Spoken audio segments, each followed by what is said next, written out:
Hi friends, எப்படி இருக்கீங்க? நான் உங்கள் அரசு விவசாயி. இன்றைக்கி எங்கே வந்திருக்கோம் பார்த்தீங்கன்னா, மல்லிகை செடி வெட்டலாம் தான் வந்திருக்கோம். பாருங்கள், 4 பேர் வந்தோம். நம்ம வீடியோவை சப்ஸ்கிரைப் பண்ணிட்டு பாருங்கள். வீடியோ பிடிச்சிருந்தால் ஷேர் பண்ணி விடுங்க. விவசாயம் பிடிக்கும்னா சப்போர்ட் பண்ணுங்கள். பாருங்கள், இன்றைக்கி மல்லிகை செடி எப்படி வெட்டியிருக்கோம்னு காட்டுறோம் பாருங்கள்.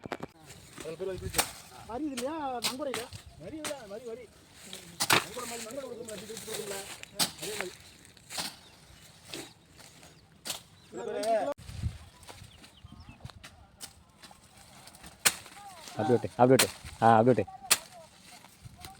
இப்படி வெட்ட முடியாது.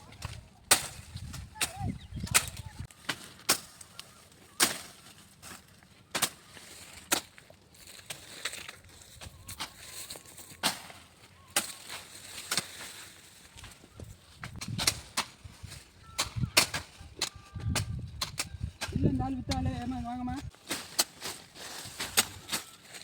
ஒருத்தனுக்கு ஒருத்தர் அடக்கணும். 45 விடுவானா மாதம் 3 லோன் 4 லோன் போது 3000 4000 ரூபாய். இந்த 15 பிறந்துருக்குறீங்க.